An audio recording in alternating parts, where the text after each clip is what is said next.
Olá pessoal, tudo bem? Aqui é o professor Álvaro, vamos lá para mais uma aula. Pessoal, então hoje vamos falar sobre a anatomia do sistema respiratório, tá? Então hoje vamos falar um pouquinho e associar um pouco também com a atual temática da pandemia, já que um dos problemas, um dos sistemas mais acometidos e que leva muitas vezes a óbito os pacientes acometidos pelo coronavírus é o sistema respiratório, aquela falta de ar, no caso, que normalmente vocês têm observado. Então, vamos lá. Não esqueça já de deixar o like e sua dúvida ou questionamento deixa aqui na caixa dos comentários, tá? Beleza, então, lembrando de que quando a gente fala de sistema respiratório, a gente tem que focar que o insumo principal para esse sistema respiratório ele funcionar vai ser o oxigênio. Então, oxigênio também conhecido como o popular O2, né? Oxigênio, o símbolo químico. Ele está envolvido não somente diretamente assim, com o sistema respiratório, ele está envolvido em mais coisas ainda que vocês, nas próximas disciplinas ou matérias, vocês irão observando.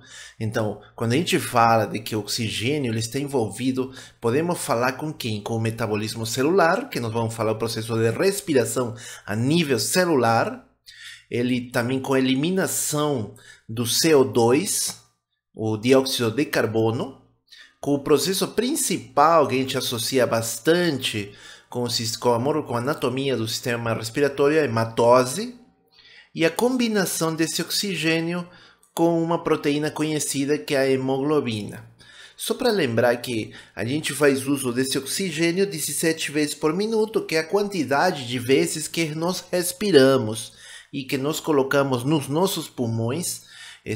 No caso, acontece o processo de respiração normal, que a gente pode fazer uma semelhança que é meio litro de ar que a gente introduz dentro do nosso corpo. Tá bom, galera? Vamos lá, então. Outra coisa interessante para vocês verem, né, que sempre a gente inicia nas nossas aulas, é a questão da embriologia. Nós já tínhamos falado dos outros sistemas, grande parte deles provém do mesoderma. No caso do sistema respiratório, ele não. Ele provém de duas camadas específicas. Nesse caso, vai ser o endoderma e o mesoderma.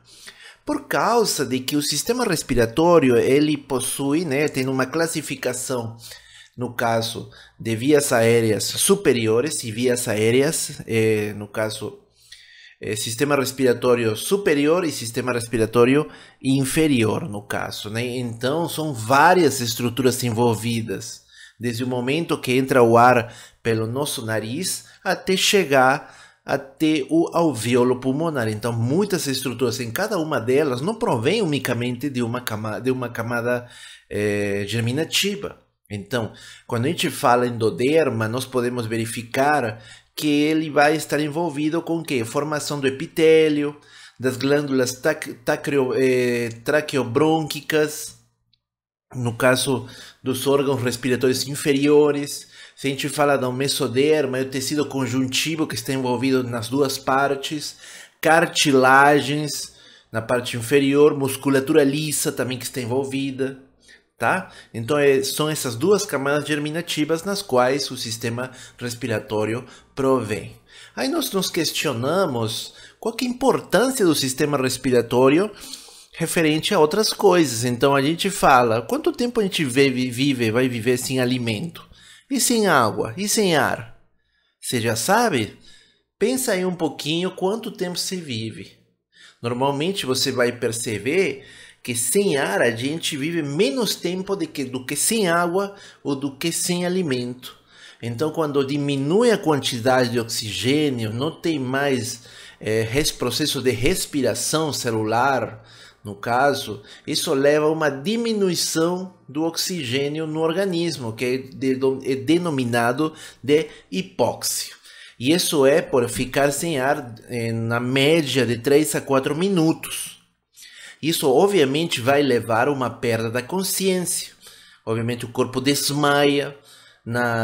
No caso, isso aí com o mecanismo, uma estratégia do cérebro de tentar aproveitar o máximo de ar que tiver para chegar no cérebro.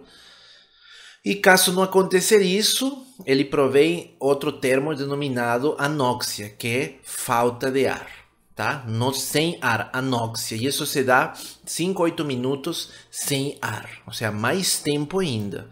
E isso leva à morte cerebral, tá? Que normalmente vocês veem.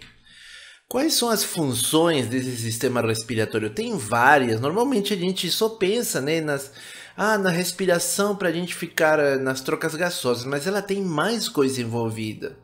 As trocas gasosas, obviamente, anatomicamente, elas vão acontecer nos alvéolos pulmonares. Assim mesmo, o sistema respiratório, principalmente as vias, o trato respiratório superior, ele vai fazer a preparação do ar que a gente fala, porque ele vai aquecer, vai filtrar e vai umedecer esse ar. Assim mesmo, ele vai eliminar o vapor de água desse ar, que pode ser por causa do aquecimento, não é? Assim mesmo, ela tem uma função de fonação, né, na formação da voz, através da vocalização que se dá nas cartilagens da laringe. Também temos a olfação, e isso se deve principalmente a umas estruturas que nós vamos observar, que são as conchas nasais etimoidais, tá? Lembra do osso etimoidal que nós tínhamos falado, né? E também do órgão vômero-nasal, né? Que vamos explicar. Controle do pH também para evitar uma acidose metabólica, uma acidose respiratória, que isso está muito envolvido em algumas doenças. E controle da temperatura corpórea. Então ela ajuda no caso. Eu apresento aqui para vocês esse fluxograma na qual está mostrando como é que é essa divisão. Como nós tínhamos falado, o sistema respiratório vai estar, no caso, dividido em vias respiratórias superiores e em vias respiratórias inferiores. Dentro das vias respiratórias superiores, nós vamos ver a cavidade nasal, obviamente, narinas, no caso, e as passagens nasais. Isso, obviamente, vai ser o nariz, né? Aí vamos ver também a faringe,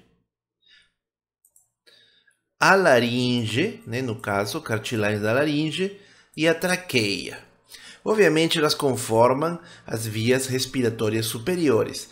Já nas inferiores, vamos ver as estruturas um pouco já com menor tamanho, né? Como são os brônquios, bronquíolos e os alvéolos, principalmente os alvéolos, que são as unidades funcionais do sistema respiratório. Aqui só mostrando para vocês, né, no caso aquilo que já tínhamos mostrado antes, além do trato respiratório superior e do inferior, a gente vai falar também dos pulmões e onde eles se encontram localizados dentro da cavidade torácica que faz parte do tórax. Lembrando sempre que esse sistema, o aparelho respiratório, ele vai ser compreendido em 3 partes. Uma parte condutora, ou seja, do ar, a parte respiratória, onde se acontecem as trocas gasosas, e uma terceira parte de bombeamento, que é aquela que vai impulsionar o ar, no caso, para todas as estruturas desse corpo, né, através de um conjunto de músculos e do tecido conjuntivo que nós tínhamos falado previamente. Nessa figura estamos mostrando aqui como é a subdivisão do bronquíolo, da traqueia, né? Você está observando aqui a traqueia. No momento que ela entrar no pulmão, eu estou assim desenhando rapidamente como que seria esse pulmão, né? No momento que ele entrar nesse pulmão, ele já se transforma em brônquio. Tá? Aqui o que eu estou mostrando nesse lado daqui, da parte superior esquerda de vocês, está mostrando quanto que até onde alguns determinados constituintes ou componentes dessas vias respiratórias inferiores, elas estão presentes.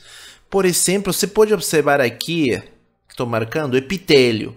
O epitélio ele vai estar conformado também por células secretoras de muco. Lembra que nós tínhamos falado que são secretadas de muco na cavidade nasal, nas vias, no trato respiratório superior, por causa, né, de ser um mecanismo de defesa. e para remoção, no caso de alguns de partículas externas. Então você pode perceber que quanto mais vai diminuindo o tamanho desses brônquios, mais a subdivisão, essas glândulas secretoras elas vão sumindo, ó, vão sumindo até chegar na parte do que? Dos brônquios terminais, bronquíolos, desculpa, dos bronquíolos terminais, na qual eles já não tem mais, não apresentam mais glândulas secretoras, ou seja, não tem mais muco presente, tá? Outra coisa interessante que podemos observar também, essa parte aqui, é smooth muscle, que é musculatura lisa, na qual ela vai estar presente bastante, né? Chegando quase praticamente até o alvéolo, principalmente, né? Inícios, né, do alvéolo. Já as fibras elásticas, que estou mostrando aqui, essa última linha, ela vai até a estrutura final do alvéolo. Por quê?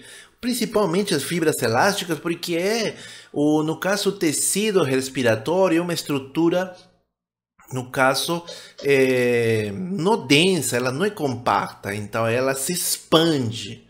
Então, como que uma estrutura vai se expandir? Através de fibras elásticas. Neste slide eu estou mostrando para vocês as partes, de acordo com a classificação dada, aquelas 3 partes que nós tínhamos falado agora há pouco. Então temos a parte condutora, que ela é composta pelo nariz, seios paranasais, que nós vamos explicar, a faringe, a laringe, a traqueia, os brônquios principais e os brônquios terminais. Essas estruturas estão envolvidas dentro da parte condutora do ar. Da parte respiratória, a gente vai ver que são os pulmões, né? Dentro dos pulmões, nós vamos ter os bronquíolos respiratórios, ductos alveolares, sáculos alveolares e os alvéolos pulmonares, tá, galera? Na parte de bombeamento, né, levar esse ar se deve basicamente à musculatura e algumas estruturas que nós tínhamos visto no estudo do sistema muscular, como a musculatura do diafragma, os músculos intercostais, internos e externos, tá? Os músculos da parede das cavidades torácica e abdominal, a pleura, já tínhamos falado da pleura, e a fáscia endotorácica. Então iniciamos com o nariz, basicamente, né, a parte externa. O nariz é composto por cartilagens e está dentro da porção condutora ou na parte condutora desse ar. Podemos observar elas aqui, né, no caso, se a gente for ver uma vista lateral desse nariz, como está mostrando aqui, ele vai ser composto, obviamente, pelo ápice, que é a pontinha do nariz, o ápice, e também vamos ter, no caso, a base, né, do caso desse nariz, que estaria nessa parte aqui. O que divide esse nariz vai ser o septo nasal, já vou mostrar aqui, que seria essa parte aqui, tá, que eu estou marcando. Tá? A narina, que é somente a entrada daqui, todo esse orifício aqui é composto pela narina. E tem as sasas também. As sasas são essas estruturas cartilaginosas arredondadas que ficam nas laterais do septo nasal, né? E aí vamos ter diferentes tipos, no caso dessas sasas, como podemos observar. Aqui na figura do inferior, que está mostrando na vista anterior, ele está mostrando, no caso, não esqueçamos que tem os ossos nasais, que estão na parte superior dessas cartilagens, né, como estava mostrando aqui. E aqui as cartilagens, aí vamos ver as cartilagens nasais, temos vários tipos que estão, no caso, presentes. Um dado assim, uma correlação com a clínica, que normalmente você pode ver algumas pessoas que elas têm, o nariz parece que fosse muito grande nessa parte das cartilagens ou das sasas, que parece um pouco grande, meio arredondado, é porque essas pessoas tiveram problemas ou estão tendo problemas com alergias, com sinusite, com qualquer problema que vai gerando o quê? Essas sinusites, elas vão forçando muito a cartilagem e elas tendem a ter essa leve mudança. Não vou falar que é uma deformação, que é uma leve mudança, tá, galera? A cavidade nasal, basicamente, nós vamos observar os limites de divisão. Lembrem sempre que a gente já falou das conchas, tá? São uma coisa importante que nós vamos observar.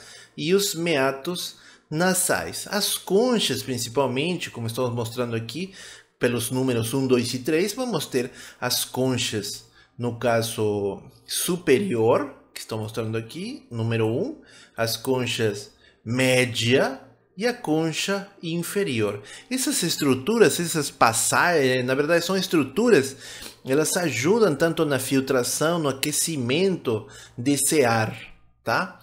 E temos os meatos nasais, que são as passagens que estão entre essas conchas, tá? E que a gente colocou como a setinha verde, que seria, no caso, o meato nasal superior, tá? Aqui vou te marcar aqui. E o meio que está em amarelinho, a setinha, que seria o meato nasal médio, tá? Ele não possui meato nasal inferior, tá, galera? Aqui podemos observar que eles têm também na divisão por causa do osso etmoide, tá? Que está aqui presente.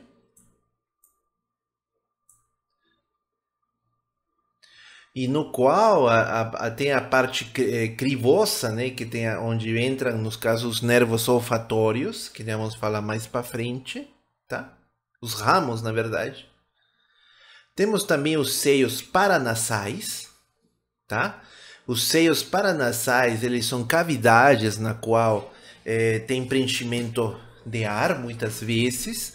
Temos os seios frontais, que estão observando aqui. Obviamente, o ser humano não é muito proeminente. Você observa com maior, no caso, com maior grau de visibilidade em animais, como, por exemplo, o boi, que é o seio frontal. Temos o seio maxilar. Os seios maxilares, aqui estou mostrando aqui. Os seios maxilares, isso aqui é um corte coronal do rosto, tá? Aqui está mostrando o seio maxilar. Aqui não mostra, nessa figura não está mostrando, tá, galera? Temos também o seio etmoidal, tá? Que ele está presente aqui, que são várias cavidades que estão logo, né, no osso do etmoide, o osso etmoidal. E o seio esfenoidal. Esse seio esfenoidal que estamos mostrando aqui, que ele é o seio na qual descansa, no caso, a glândula da hipófise, tá? Aquela que é responsável, no caso, pela secreção de vários hormônios. Aqui mostrando os seios paranasais, no caso, num raio-x. Esse E, no caso, vai ser os seios etmoidais, tá? Aqui os seios frontais, que não se observa muito bem, tá? Que mais podemos observar? Os seios maxilares da M. Tá, galera? Então podemos observar esses seios. O esfenoidal, na verdade, está presente também, só que nessa imagem não dá para observar. Aqui só para mostrar o etmoidal tá aqui, né? Tá, galera? A aplicação clínica, normalmente aquela doença que é, por exemplo, a sinusite, que é a inflamação dos seios, né? Dos seios que a gente acabamos de falar. Principalmente aqui podemos ver pelo raio-x que tem o seio maxilar, aqui está normal, e o seio da parte direita, que ele está preenchido por líquido inflamatório, tá? Lembrando que essa sinusite ali pode ser envolvida por bactérias, causada por bactérias, vírus, fungos, ou por agentes não patogênicos, por exemplo, alergias, pessoas que têm um processo alérgico contínuo. Outro caso também para observar é o desvio de septo nasal. Muitas pessoas nascem com esse desvio de septo nasal, ou simplesmente elas podem, né, ter acontecido um traumatismo, que a gente chama um tocotraumatismo, que acontece no nariz. E isso normalmente você pode observar eles na adolescência e na vida adulta, no caso. Tá? Às vezes, como está mostrando aqui, esse desvio pode ser muito acentuado, ou seja, o desvio é muito grande. Nós chamamos acentuado, né? Aí tem que ter um processo cirúrgico para remover e estabelecer o equilíbrio, né, desse septo. Como você pode observar aqui, pode ver essa imagem inferior da cavidade nasal, que o septo está bem mais para o lado esquerdo da cavidade esquerda, esse nariz, né? Como se põe essa simplificação. O septo nasal está muito puxado, né? Aqui também mesma coisa. Aqui também mostrando, ó. E isso causa uma série de problemas para essa pessoa não consegue respirar bem. Temos agora a faringe e a laringe. A faringe, no caso, ela vai ser uma área que está presente, né? Que a gente vai observar, essa faringe pode estar dividida entre a nasofaringe, entre a orofaringe e a laringofaringe, como está mostrando aqui, né? Vamos observar aqui, tem a nasofaringe, a orofaringe e a laringofaringe. Obviamente, quando a gente fala da laringofaringe, está envolvida, no caso, algumas estruturas da laringe, tá? Lembremos que essa estrutura da laringe, ela está composta por cartilagens, como por exemplo a epiglote, que está mostrando aqui, essa epiglote.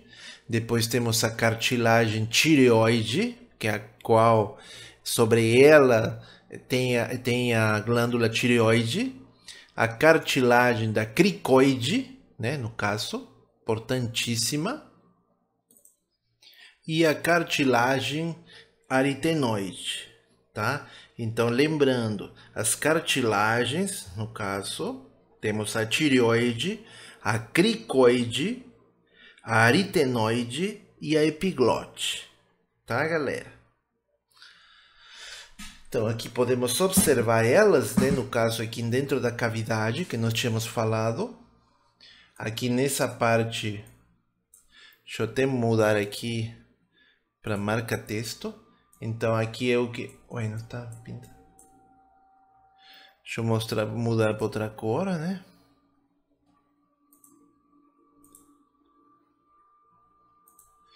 Então, aqui essa parte que eu estou marcando aqui para vocês é o que? A nasofaringe. Aqui vamos ter a orofaringe.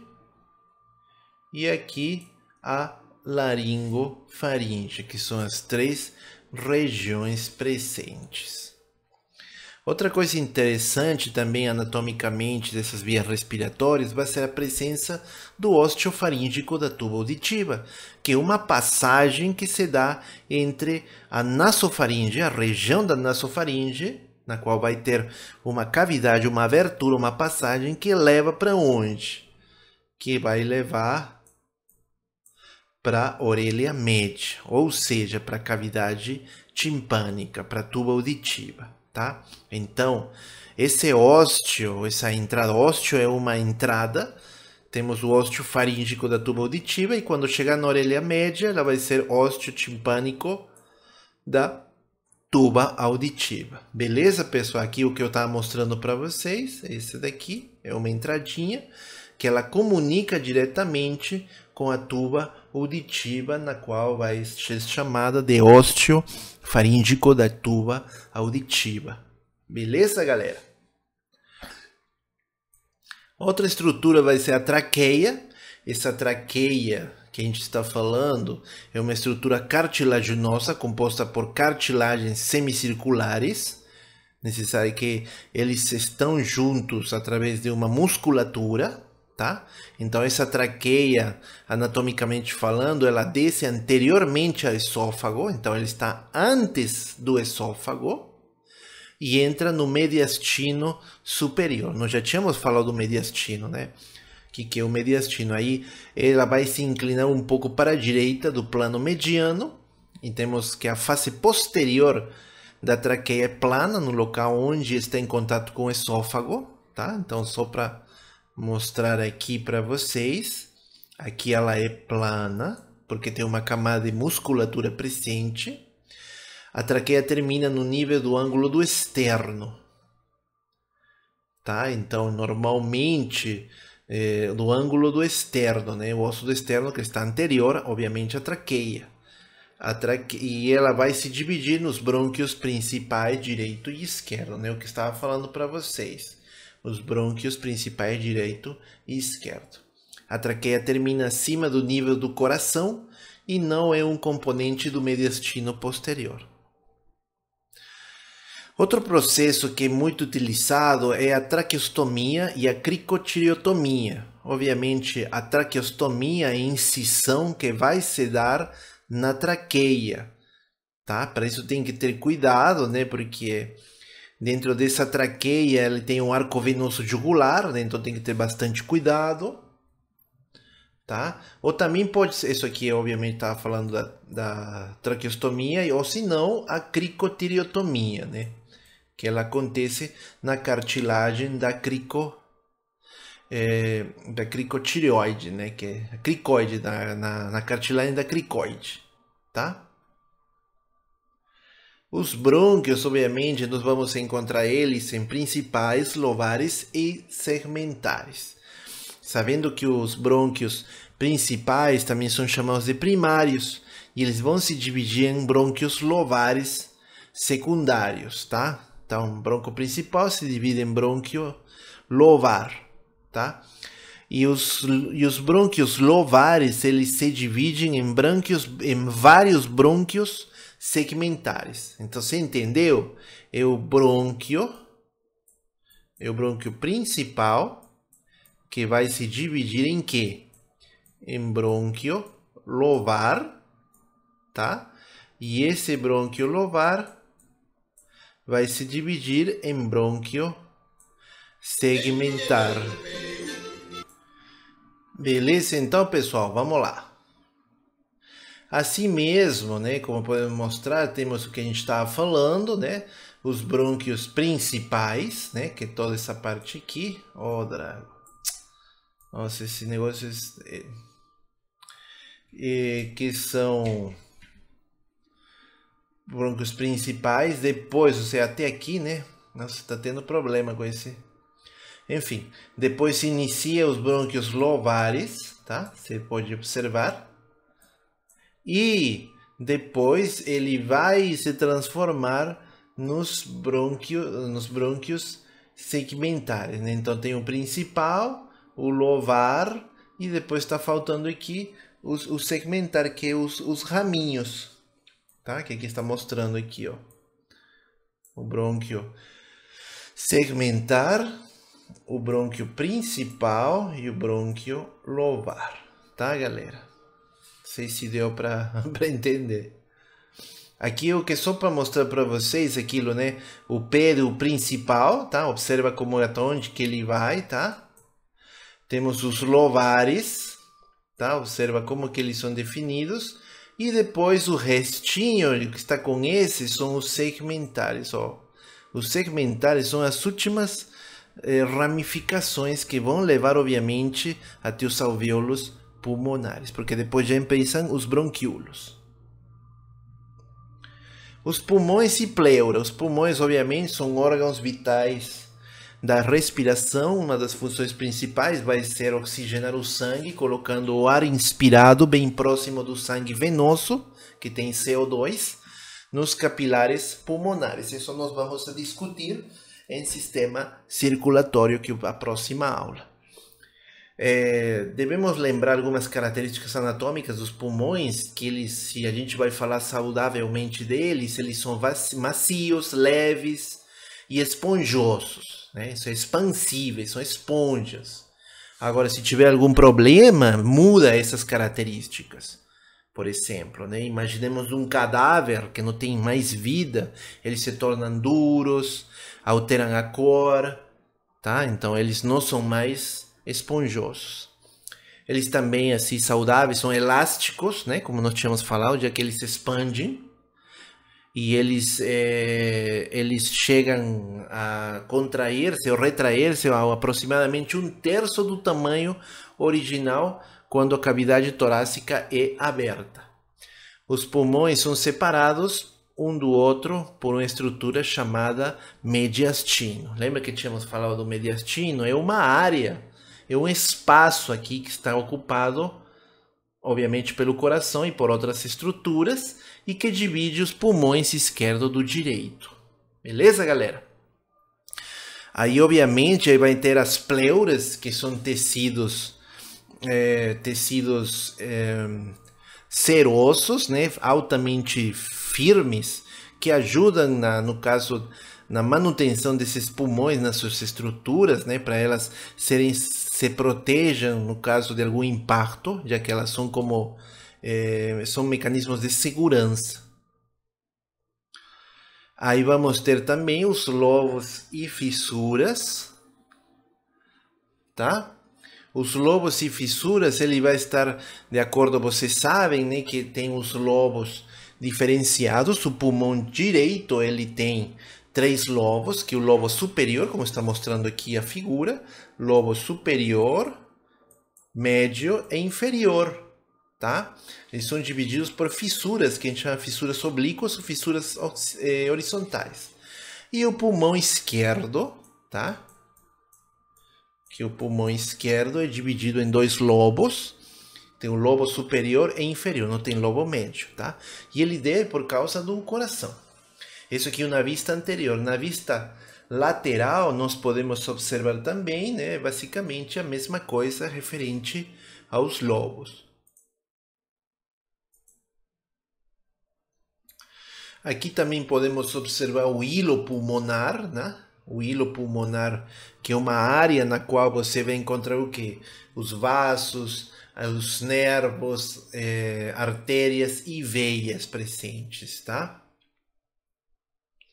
E assim também, dependendo do pulmão, ele vai ter também estruturas chamadas incissuras, de acordo com as estruturas adjacentes. Você pode observar aqui uma incissura, né? Uma depressão, podemos falar, cardíaca. Aqui temos outra que está envolvida por artéria aorta e seus ramos, né, ascendentes, no caso, né? A gente vai falar dos ramos dessa artéria aorta, a subclávia, a carótida e o braquiocefálico, que a gente vamos falar. O mediastino, gente, é ocupado pela massa de tecido entre as duas cavidades pulmonares. É um compartimento central da cavidade torácica, galera. É um compartimento central da cavidade torácica. Então, essa região aqui, galera. Ó. E ela é dividida em mediastino anterior, médio e posterior, tá? É tudo que é onde se encontra o coração, na verdade. Beleza, galera? Então, não esqueçam disso, né? No caso do mediastino inferior, vamos ter o anterior, o médio, o posterior, e temos o mediastino superior, que é na parte de cima. Então, aqui é o mediastino superior e essa parte inferior é o mediastino inferior, que ele é composto do mediastino anterior, médio e posterior. Ela é coberta de cada lado pela parte mediastinal da pleura parietal e contém todas as vísceras e estruturas torácicas, exceto os pulmões. Os pulmões não se encontram nesse mediastino, tá? Observa aí, que essa pode cair na prova. A porção respiratória, galera, já vamos encontrar os bronquíolos respiratórios, ou seja, depois dos brônquios segmentares. Lembra que nós tínhamos falado dos brônquios segmentares? Aí tem a subdivisão dos bronquíolos respiratórios, os ductos alveolares, os sacos alveolares e os alvéolos, né? Principalmente aqui você pode observar os alvéolos, os sacos alveolares aqui, os ductos, né, também que a gente vai estar falando, e os brônquios respiratórios, né, aqui os bronquíolos, né, na verdade, desculpa, respiratórios. Aqui vamos encontrar os ductos e os alvéolos, aqui os ductos, viu, gente? Aqui também podemos falar da pequena circulação que nós vamos saber em sistema circulatório, tá? Dessa pequena circulação, onde acontece hematose, vai se dar obviamente na parte pulmonar. As pleuras, a gente temos dois tipos, a parietal, que ela se encontra, né, na cavidade pleural, a visceral, que envolve o órgão, né, como podemos estar observando aqui, né. Temos a cavidade pleural, no caso. O pulmão, obviamente, aqui está mostrando um pulmão colapsado, mas as pleuras, né? Temos aqui as pleuras. No caso, e a pleura parietal, né? Essa aqui que está mostrando a pleura parietal e a pleura visceral, que envolve o órgão, tá? Outra condição bem interessante, o pneumotórax. Lembrando que esse pneumotórax é ar, no caso, no espaço pleural, né? Como estamos mostrando nessa parte aqui, é ar, né? Então imagina, né? Acontece um processo, um desequilíbrio entre as pressões, né? Por isso um traumatismo, um tiro. E esse pulmão, ele se encontra e não volta ao seu estado normal, relaxado, então ele se encontra contraído e o pneumotórax se dá lugar nesse tipo de problemas, o que vai dar um colapso parcial, né, nesse pulmão. Às vezes acontece em grande parte também do pulmão, no caso, e isso vai causar, obviamente, falta de ar, a pessoa não consegue respirar.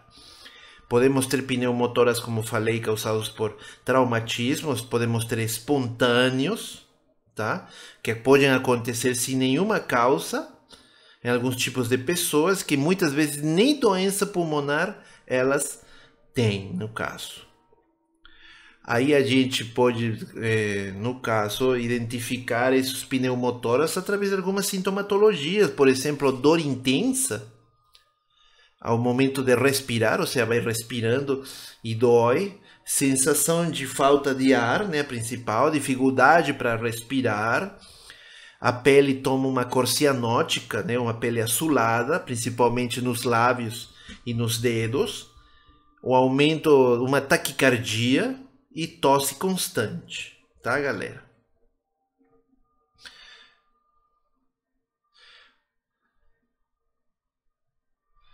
Temos também outro procedimento, né, mais para associação, que podemos ver é a toracocentese. Normalmente se dá, né, por causa do pneumotórax que acontece, tá? E essa toracocentese, obviamente, é importante em alguns casos, por exemplo, o pneumotórax, na qual a necessidade de acesso à cavidade pleural para a realização dessa toracocentese, que se utiliza uma punção de líquido, né? Você vai retirar esse líquido, pode ser pus ou sangue no interior dessa cavidade pleural causada por uma facada, um tiro, por exemplo, um traumatismo X, e que causa uma pleurite, por exemplo. Tá? Então a gente tem que observar bastante bem como que acontece isso, né? Uma punção, tá? Para retirar o líquido, como estamos observando aqui, ó. Você pode chegar a coletar grande parte desse líquido que provém dessa toracocentese.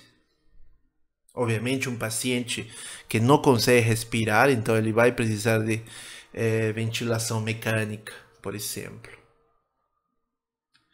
Isso acontece basicamente, no caso, que vai ser introduzida uma agulha hipodérmica, um pouco acima da margem superior da costela, né, para evitar os ramos colaterais dos nervos. Muitas vezes tem que ter cuidado, né, que esses raminhos que estão logo na parte inferior da costela, então tem que saber onde inserir, porque se atingir isso pode causar sérios problemas.